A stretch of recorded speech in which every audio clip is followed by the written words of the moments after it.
Offer to God a sacrifice of praise. God the Lord has spoken and summoned the earth, from the rising of the sun to its setting. From Zion, perfect in beauty, God shines forth. Offer to God a sacrifice of praise. Gather my faithful ones before me, those who have made a covenant with me by sacrifice. And the heavens proclaim his justice, for God himself is the judge. Offer to God a sacrifice of praise. Offer to God praise as your sacrifice, and fulfill your vows to the Most High. Then call upon me in time of distress. I will rescue you, and you shall glorify me. Offer to God a sacrifice of praise.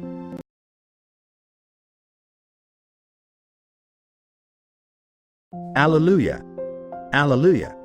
Humbly welcome the word that has been planted in you and is able to save your souls. Alleluia! Alleluia!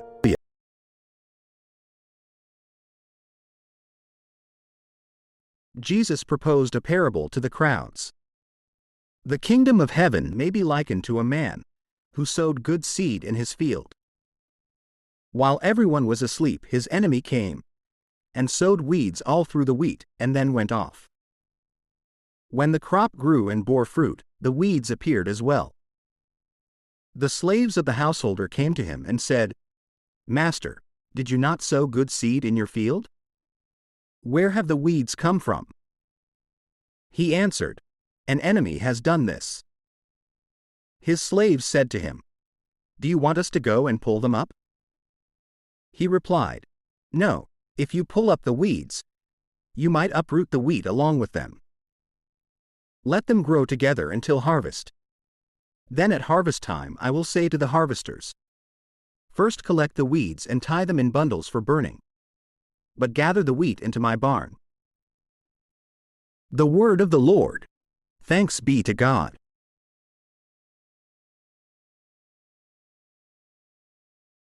En aquel tiempo, se acercó a Jesús la madre de los hijos de Zebedeo, junto con ellos, y se postró para hacerle una petición. Él le preguntó, ¿qué deseas? Ella respondió, concédeme que estos dos hijos míos se sienten, uno a tu derecha y el otro a tu izquierda, en tu reino. Pero Jesús replicó, no saben ustedes lo que piden. ¿Podrán beber el cáliz que yo he de beber? Ellos contestaron, sí podemos. Y él les dijo, beberán mi cáliz. Pero eso de sentarse a mi derecha o a mi izquierda, no me toca a mí concederlo. Es para quien mi Padre lo tiene reservado. Al oír aquello, los otros 10 discípulos se indignaron contra los dos hermanos.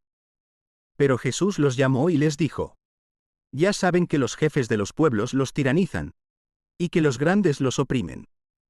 Que no sea así entre ustedes. El que quiera ser grande entre ustedes, que sea el que los sirva, y el que quiera ser primero, que sea su esclavo. Así como el Hijo del Hombre no ha venido a ser servido, sino a servir y a dar la vida, por la redención de todos. Palabra del Señor. Te alabamos, Señor.